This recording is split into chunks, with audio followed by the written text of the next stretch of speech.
Good evening, everyone. Thanks for joining us this evening. We're just going to wait a couple of minutes before we get started. Just checking everyone can see my screen okay.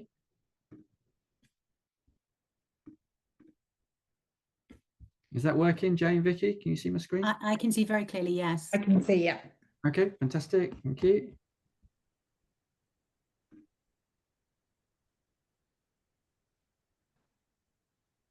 Okay, I can see people joining, which is good news this evening. That's good to hear. Yeah. Okay, we'll just wait a minute and then we'll get started. So.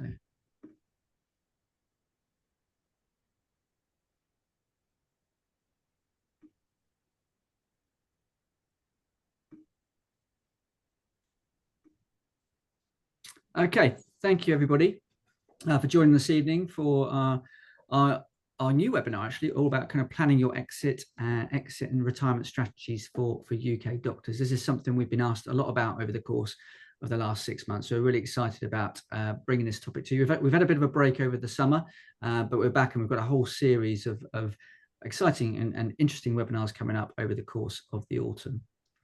If you haven't attended these webinars before, we've been running them now since March last year, and they're all about helping you navigate the world of private practice, whether you're established and looking to grow your practice or you're just starting out.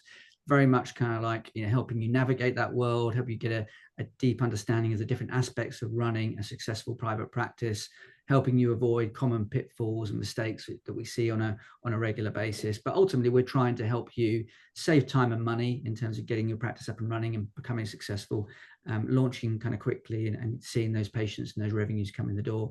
And today, obviously, is all about retirement and exit and about how we can help you build value in your practice with one eye on the future and exiting. So these are just some of the topics that we've covered over the course of the last 18 months or so. Everything from the business of private practicing, you know, getting started and how to get set up financially and do the financial planning and strategy, through to CQC registration, which is always a popular topic. Vicky's done a couple on tax and finance, which how to save money, how to save tax or pay less tax as a UK doctor, and then other topics as well, including branding, marketing, SEO, the power of patient review. So lots there. We've got recordings of these available, so if you haven't attended these before and you'd like to see some of these, do let us know and we can send you a PDF with links to all the recordings so you can watch them in your own time. If you've not heard of Designated Medical before and you've sort of come across our newsletter and have registered today, we are a full service consultancy for private healthcare clinics and practitioners. So we've set up the business really to help you grow and succeed in private practice, focus on what you're best at and what you want to do, which is about treating patients and delivering the best outcomes. And where we come in is that we know the world of private practice finances, about kind of operations, about marketing. So you can rely on us kind of to look after things behind the scenes, and you can pick and choose, you know, the aspects where you need help. So our whole goal is really about you being successful and helping you launch and grow and building a successful private practice. So enough about us. Today is all about our speakers and about the topic we're going to cover. Delighted to be joined by my colleagues Jane, who is the founder and CEO of Designated Medical since 2013. Jane's got a wealth of experience in private healthcare, and we'll talk to you a little bit about that in just a moment or so. Also, Vicky is going to cover today, our CFO. She's a management accountant, qualified management accountant. We'll talk about some of the financial aspects today, about exit and retirement that you need to consider. Myself, I am CMO at Designated Medical. I've worked in marketing and operations for the last 25 years. For the last 6 years, I've helped doctors set up their own clinics and practices and helping them grow and scale those.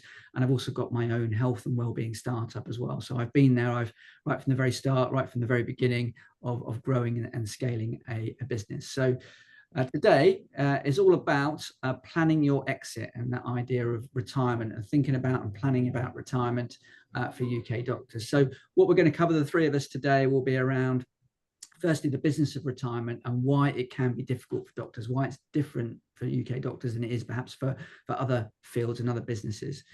Looking at the options that are available to you, thinking about how you can prepare and build value in your practice. That's one of the key takeaways from today, is about thinking about how you can build value. So when you're ready to exit and retire, you're actually being able to see the value from what you've built up over many years.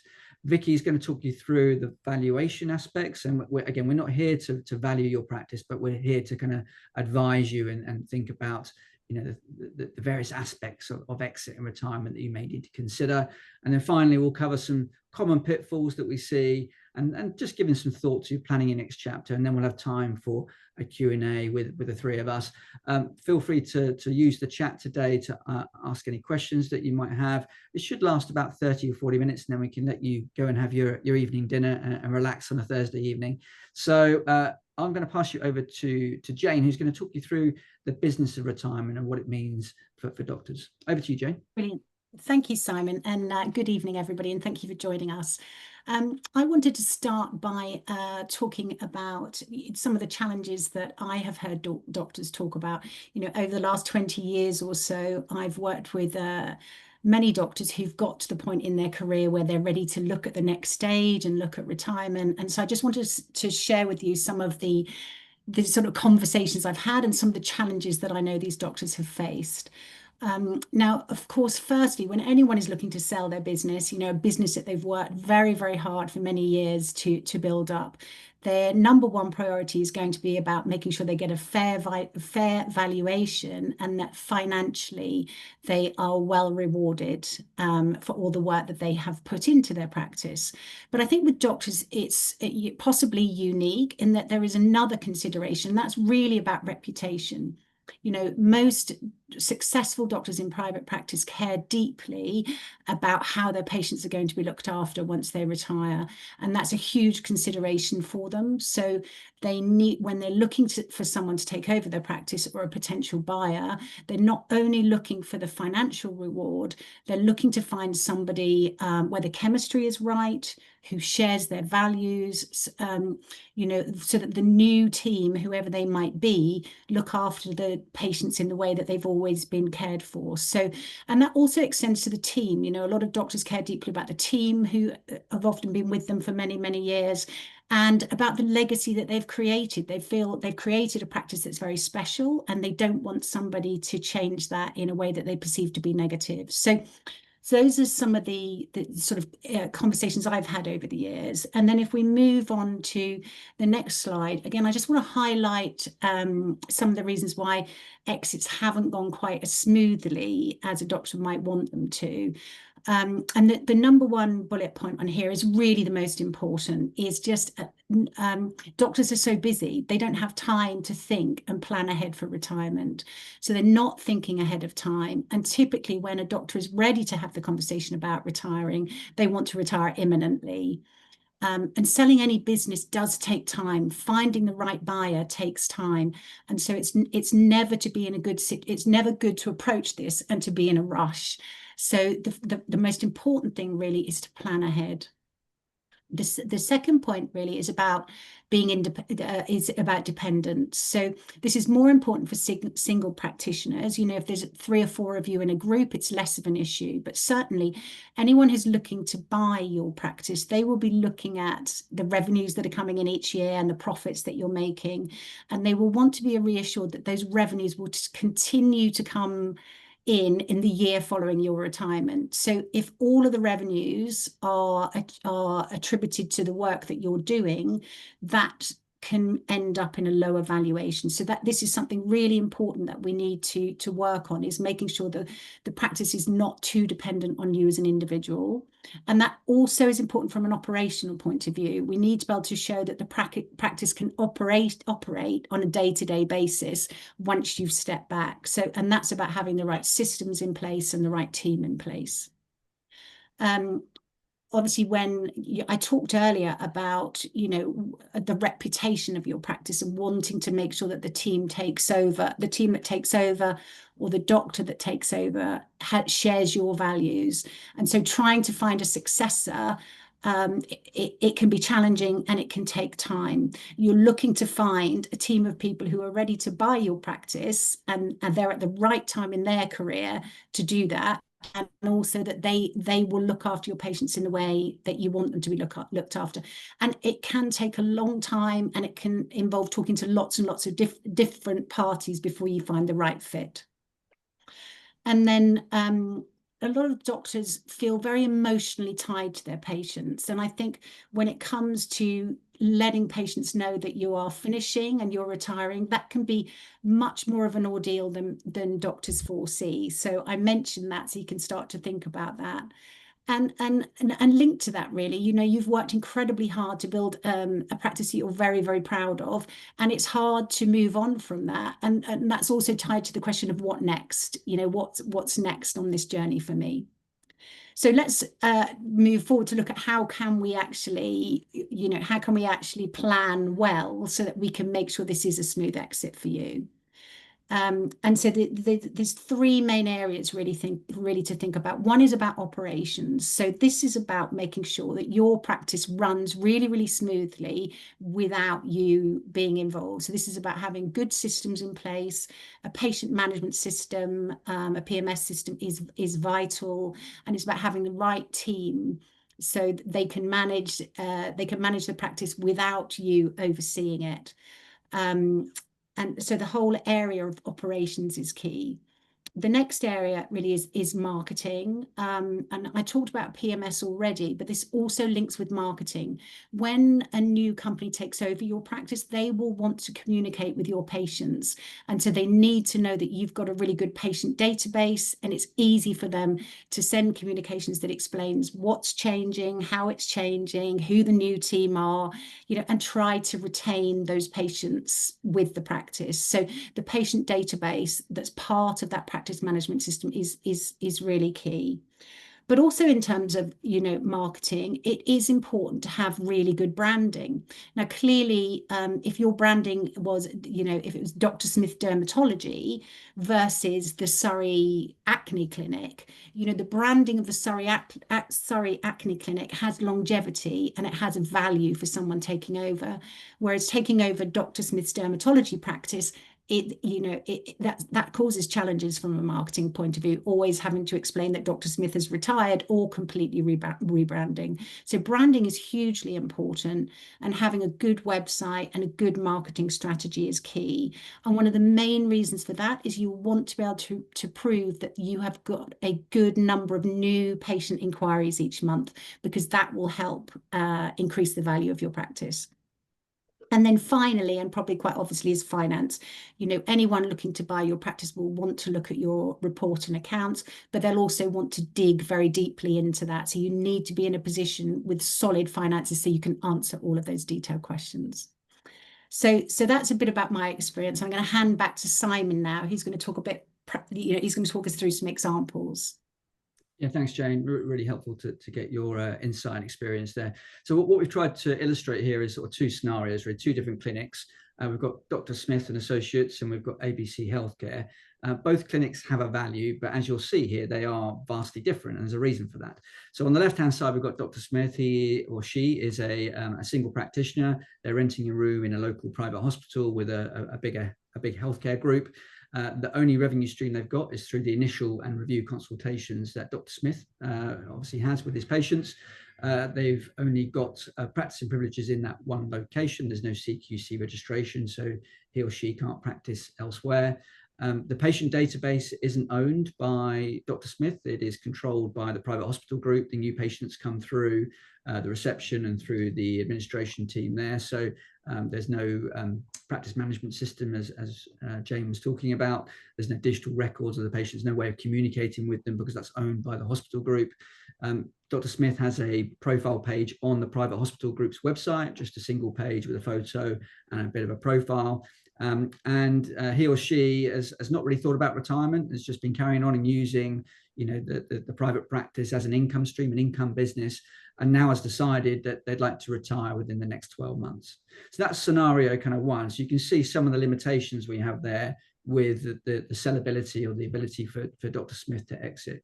On the right-hand side, we have a different scenario. We've got ABC Healthcare, which is a multidisciplinary team of 3 or 4 clinicians that's been built up over a number of years. They've managed to secure a 10-year lease in a good location with multiple rooms. Therefore, it has multiple revenue streams. They've got consultations, bloods, investigations, testing. They've developed a corporate offering, so for local businesses. They've perhaps got an annual membership for families, where, you know, there's a passive revenue stream which is happening behind the scenes. Maybe they're training new doctors in new techniques.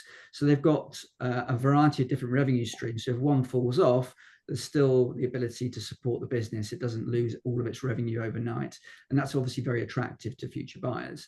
They've got CQC registration. They've been successful over a number of years, which again, for a new doctor, we speak to many doctors who are looking to set up their new practices. CQC registration is difficult. You know, it takes time. It takes at least probably 9 to 12 months at the moment to get through that. So to have that already in place is very attractive. Having a practice management system such as the likes of Semble or CareBit, something that's cloud-based, that has really good electronic records of those patients, but the ability to communicate with those patients is attractive too. You know, that's a very transferable across to a new owner. They've got a strong brand they've built up over the last sort of 5-10 years. They've got a big website they've invested in, lots of pages. It's generating high volumes of traffic each month. And the result of that traffic is they're getting a constant stream of new inquiries. And through the KPIs that Jane mentioned, the monthly KPIs, they're showing that the 100 inquiries they're getting per month is generating 20 new patients. And that's been a constant stream over the course of the last year. And then finally, they've already planned for retirement. The MDT have decided that, you know, one of the partners is going to step back, and they've got a successor identified, and they're now thinking about a phased retirement plan to ensure that there's a minimal disruption to the clinic when that doctor decides to step away, or when they decide to sell the clinic. So as you can see, two very different scenarios there. One on the left with Dr. Smith and one on the right with ABC Healthcare, where the value of those practices is very different. And you can see how, you know, where you want to really be moving to if you're thinking about retiring in the next 2 to 5 years is you really want to be moving to the right-hand side of that screen. So you've got many options available to you when you're thinking about kind of exiting, but you need to consider which is the best option for you. So the first one on this list is about selling your practice. So firstly, you know, that's really attractive because you'll get a financial return if you find the right buyer. You know, there'll be that continuity of care for patients. You'll be able to kind of communicate the fact that it's, you know, changed ownership, but there may be minimal disruption. The difficulties which Jane was alluding to is finding the right buyer. You know, you may feel quite passionately about, you know, your patients that you've looked after over the last 20 years, and you may want to find that the right buyer for your clinic, but also that buyer may want to negotiate. You may have differences of opinion over the value of that clinic, and that may take time to negotiate. You may decide, or you may be approached by a bigger healthcare group, a private healthcare clinic that may have several sites, and they want to take you on as one of their multiple sites. Well, that's a good, easy transition. You get that kind of robust brand. Your patients are going to be well looked after, but they have their own systems and processes, their own set of values. So if you want to, you know, your values to kind of be transferred across, it may be that you're being swallowed up by more of a corporate entity. And again, that kind of personal aspect of, you know, your clinic that you've built up may be lost if you sell out to a bigger kind of corporate. One of the most attractive routes is a phased handover to a colleague or partner, someone that you've worked with for a number of years, someone that you trust. You know, your legacy is going to be preserved because you know they're going to look after the patients. You know that your clinic will continue in that vein. But this requires planning in advance. Much like finding a buyer, you need to find the right person, and negotiations will take place over time. You may find one of the simplest routes is really just to wind down the practice, let your patients know that you're retiring, and exit quickly. That's fine and simple, but actually if you've built that practice up over the course of the last 20 or 25 years, you're going to walk away with no residual value from all that hard work. And where are your patients going to go? You're just going to send them a letter to then send to perhaps a local practitioner. So you need to think, yes, it's simple, but actually, you know, perhaps it's worth sort of planning in advance and thinking about alternatives. And then you may decide to retire and hand over, but keep a kind of part-time role, maybe step back or release an aspect of your shareholding to a partner. So again, similarly to kind of the phased handover and the selling of your practice, this takes time. It will require kind of like a set of guidelines and some structure and safeguards around what that new role looks like, because even though you're still involved, you're not going to have the same responsibility and accountability that you've had before. Perhaps you're no longer going to be the person that's calling the shots. So you need to understand that dynamic and how that's going to work. So which of these options is best for you? And this is before we even talk about the financial aspects. So, but worth considering those points. So I'm going to now pass you on to Vicky, who's going to talk to you about the financial considerations of retirement and exiting and the things you need to think about from that point of view. Over to you, Vicky. Thanks, Simon. Hi, everybody. Now time for the fun stuff. Financial considerations of retirement. It's something that, it's a big milestone for somebody even thinking about it in their 30s, 40s, 50s, even well before retirement. It's something that you can do a lot on today to make retirement really easy. So some of the areas that the considerations you need to think about are valuation of the practice, as Jane said. What will the sales structure look like? Sadly, what are the tax complications and considerations that you may face if you do things a certain way? And then retirement planning for your income. What are you going to live off once your retirement comes into play? Are you able to start planning now for something that may happen in 30 years' time? So looking at how your practice can be valued, there's lots of different ways, but I think people sometimes forget that it's not just based on these are your sales, this is your profit. There's a lot that goes into it. But historic financial accounts are key. So the last 3 years, generally, statutory accounts if you're a limited company, or self-employed returns if you're a sole trader. This will look at your revenue. It will look at revenue versus last year, any new income streams that you're bringing in, any new kind of lean initiatives that you're putting into your business, such as AI, or areas of sort of consultancy to really bring those practice profits up, but then obviously maximize your own professional accounts. Then there's goodwill. So goodwill is an intangible asset that is generated mostly by looking at things like numbers and trends, income streams, but predominantly it's regarded as name and reputation of a practice. And it's a way to value the hard work that you've done all of the time previously, and ensure that there's a fair gain in that. But again, that the financial elements have to be really solid behind that before the goodwill can even be looked at.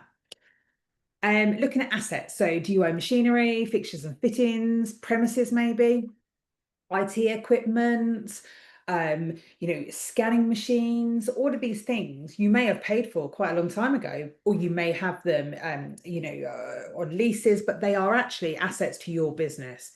So they can be put into the calculations, and they can be really attractive for somebody that wants to come in to buy a practice that's fully working and has all of this.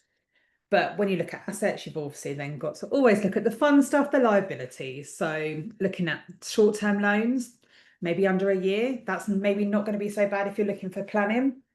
Anything long-term, maybe any COVID loans or anything that's still outstanding, looking at your leases, hire purchase, PCP, and sadly, any HMRC debt that is accruing or coming up for.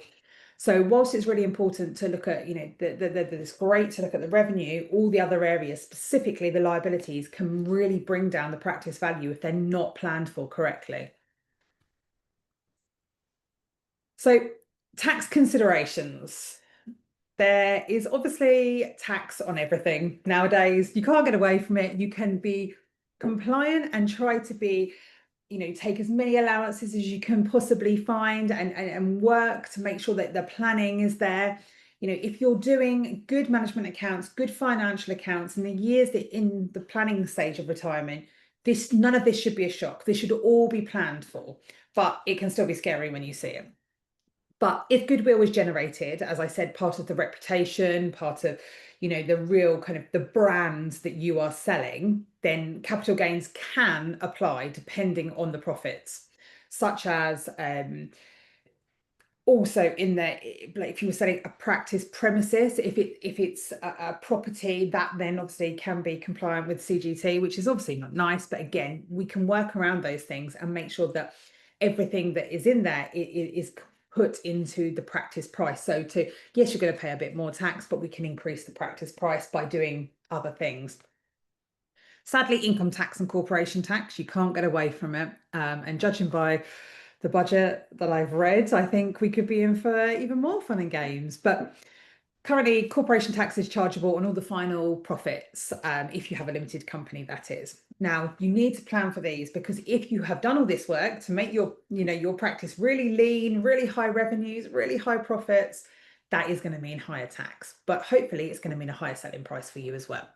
So again, planning is key. Income tax would be due on final dividends.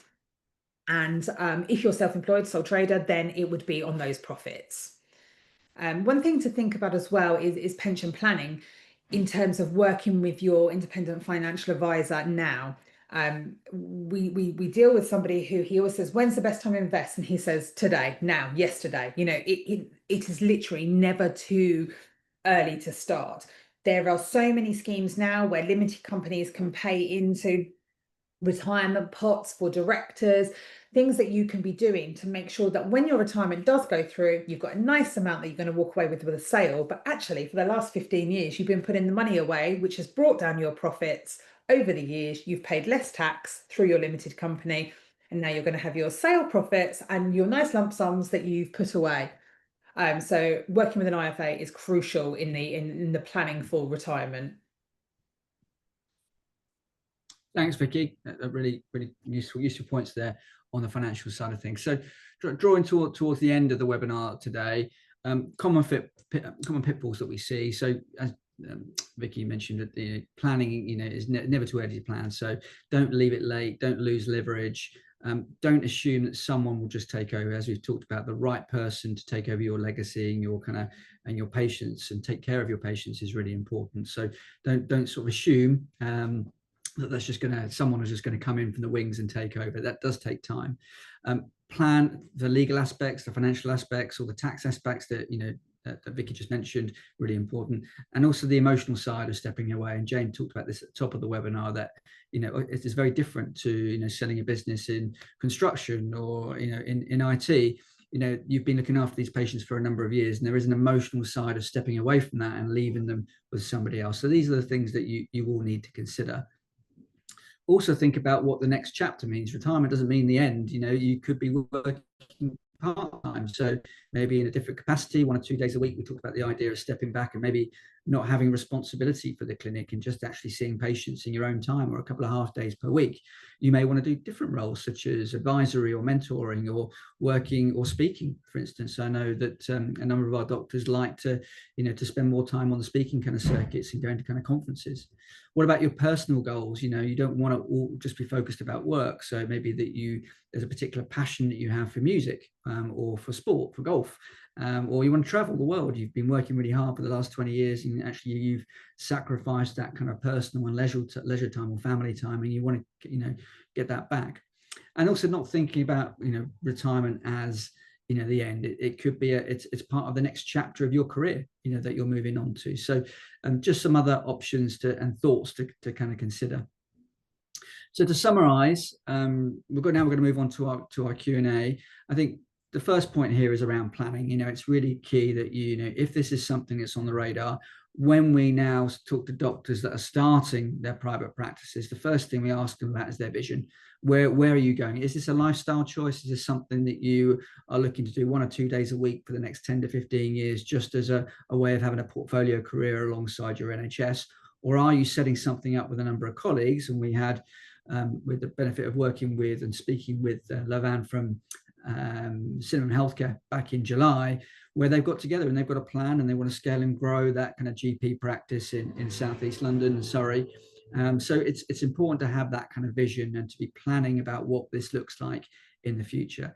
Second to that is touching on Vicky's point, which is, are you getting the best financial advice? Once you know where you're going and where your destination as such, then do make sure that you're speaking to your IFA and getting the best financial advice regarding obviously the tax implications for what you want to do, but also if you are going to be generating profits and taking money out of the clinic, then how are you going to invest that?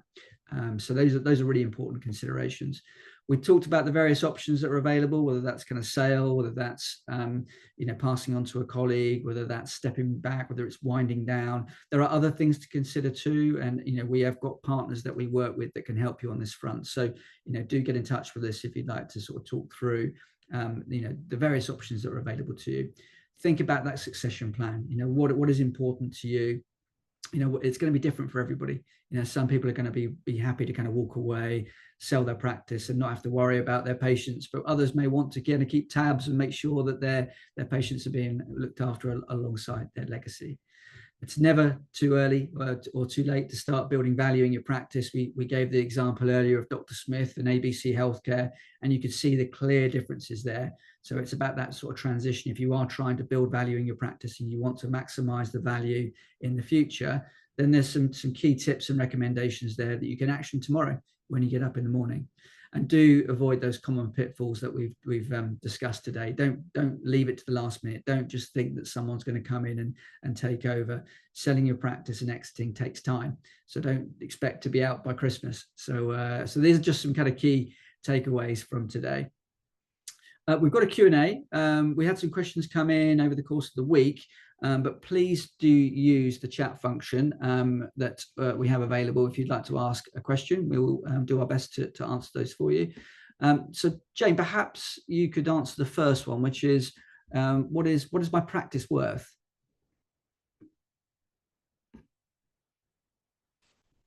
Oh, Jane, you're on mute.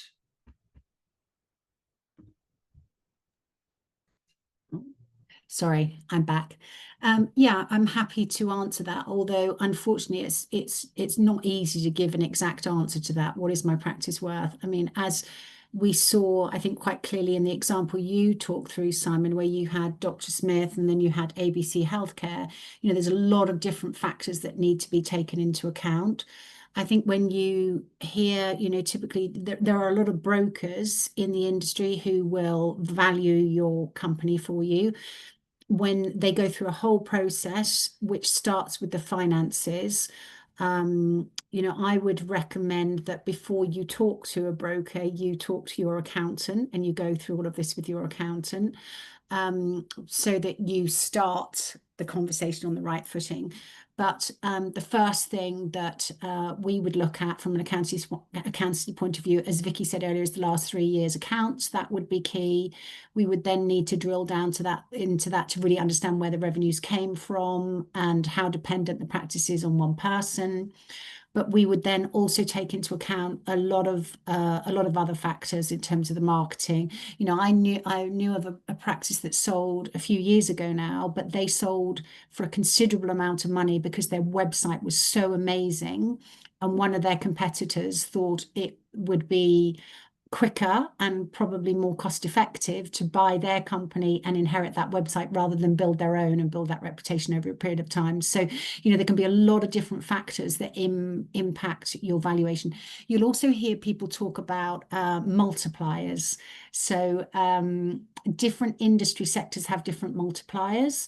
The tech sector, the multipliers are really, really high. The sort of more traditional sectors, the multipliers are really, really low. Again, you know, there are ways of presenting your business so the multipliers can be more beneficial to you. So I can't give you an exact answer. All I can say is it takes into account all of these things, but the finances are really the key starting point. And I guess similarly, Jane, like in terms of how long is a piece of string? How long will it take to sell my practice? You know, it's likely not to happen overnight, but in your experience, how typically, what kind of time frame would you be looking at? Well, I think it does. If you said my company is for sale, you would be looking at a year at least, you know, to do that properly. If you try to do it more quickly, what you will end up doing is you'll have to compromise on something, whether it's the value or whether it's who's buying it, you'll have to compromise. But if you want to go through that whole discussion, then I would allow a year to do that. But honestly, I think you need to be preparing for 3 or 4 years before that year to make sure you've got everything in place.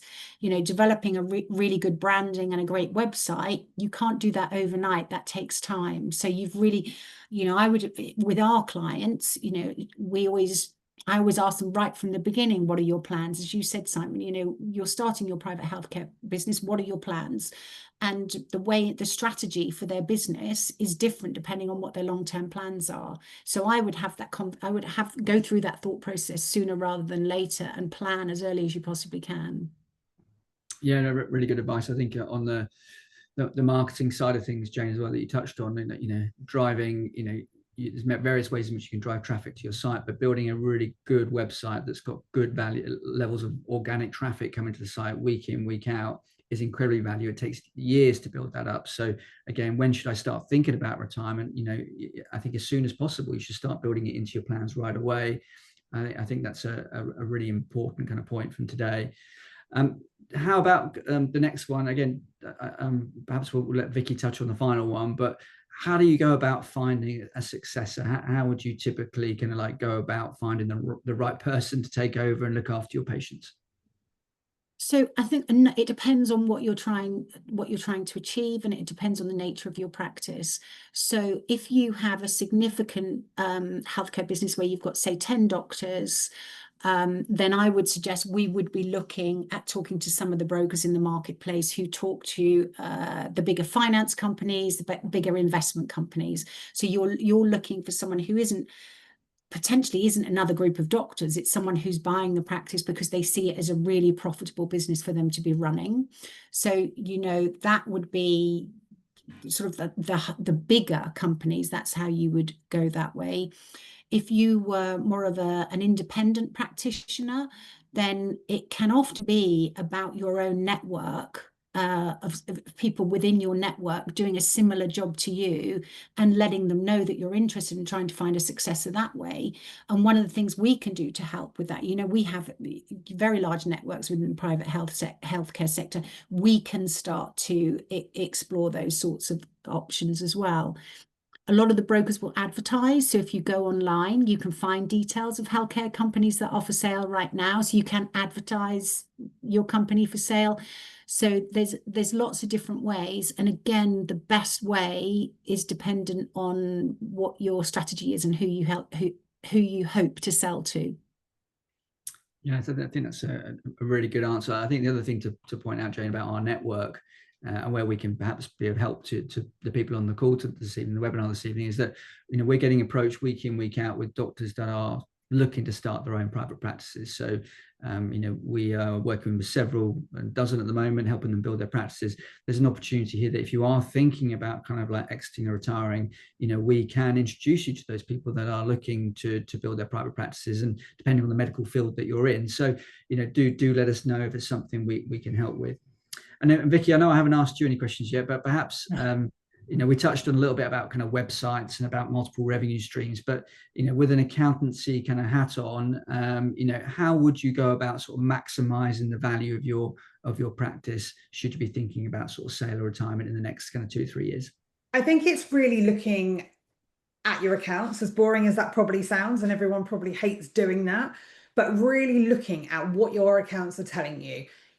Look at the last 3 years. Are your revenues increasing year on year? Are your costs increasing year on year? Because I would imagine they are. And if that is the case and your revenues are not, then your profits are down, which means your profitability is going down, which means the potential to maximize the value of your practice is going down. But that's not to say that a good accountant, a good IFA cannot help you to turn that round. They can look at, ensuring that you are claiming every allowance that is going.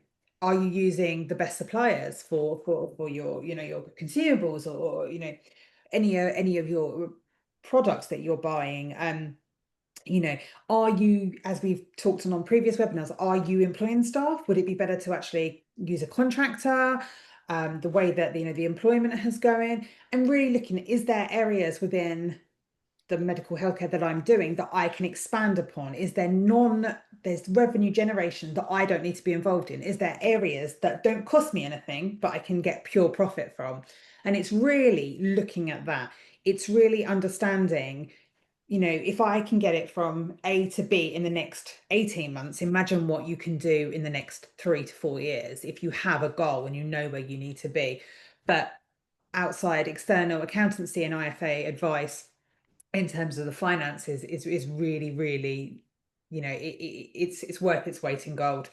And you don't have to talk about all the boring stuff, and you don't have to sit and talk about tax. It is about some of the more interesting things. It might be, about retention of patients, people that are coming back. And again, that leads back to the PMS system. Having a great PMS system can give you all of that information that you can use alongside your accountancy to make real decisions about where your practice wants to be. And anything that you're going to put in that's going to slicken processes, make them leaner, create more profit, is going to only ever maximize the potential value for your practice. Yeah, I think some important points there. I think the other thing I'd just touch on there would be we did about this time last year, we did a webinar on the art and science of pricing in private practice. And it's something that's often overlooked. You often focus on how can I drive revenues and how can I get more patients in the door and how can I reduce my costs. But actually pricing and having a really smart pricing strategy can be a really good way of driving revenue and increasing profits without having to look at costs. So if you haven't looked at that webinar with a friend and colleague of ours called Mark Peacock, who's a real genius when it comes to pricing, do take that on. It's about 30 minutes, but it's really fascinating. So right, thank you everybody. Thanks for I think that's all our questions from today. I'll just double check we've got any now. I don't think that was all for this evening. Thanks everybody for attending this evening. Next steps, should anything that we've spoken about today be of interest and spark your interest and you want to find out a bit more, whether you want to talk to one of the three of us about your plans or whether you'd like us to introduce you to some of our partners relating to kind of exiting and valuation. We talked about brokers this evening a little bit. Then do let us know. Just email us at info@designatedmedical.com. We have a private practice WhatsApp group, which is becoming more and more popular. It's growing over the last 18 months. We share ideas on that and people often post questions and we're trying to build a community around that. So do drop into that too. And then our webinars continue throughout this year. So we've got 3 kind of coming up over the course of the next 3 months, including another one actually next week, all about the benefits of AI in CQC compliance that we're doing with Healthcare Today. So if you'd like to know more about that, check out our LinkedIn profile or our socials, because we are advertising that with the new Healthcare Today team. But then October, we've got, again, another AI topic, something that's incredibly popular at the moment is about how AI is impacting the future of the medical PA world. And many of you will have medical secretaries, medical PAs. We'll be familiar with the various scribing AI technology, which is sort of transforming patient note-taking, which is something that we're looking at. So that's on the 23rd of October. We're then post-budget. Vicky touched on this. She knows more than we do. But on the 28th of November, we're going to take a look at the budget with Rachel Reeves and what she's telling us and what that means for private practitioners and private clinics. So that's a good one to kind of put in your diary, because that will be, I think the budget's on the Tuesday on the 26th and the webinar's on the evening of the 28th. And then we're looking at upfront payments. So this is a trend that we're seeing where more and more of our clinics and clients are starting to incorporate upfront payments as the go-to for their private practices, rather than the kind of legacy way of invoicing patients after the consultation. There are many benefits to look at from that perspective, including increasing your profits, which we've touched on today. So that's a very topical topic, which is kind of coming up at the moment. We're having in discussions with our clients. With all of our webinars, all the recordings are available. Do get in touch if you'd like to see those. Do drop us an email. But finally, thank you very much for attending this evening. Here are our details should you want to get in touch. And we look forward to seeing you either next week at the AI and CQC compliance webinar with Glenn and the team at Healthcare Today, or next month at our AI and Medical Secretary webinar. So thanks again. Thanks for joining, and we'll see you next month. Thank you. Brilliant. Thank you.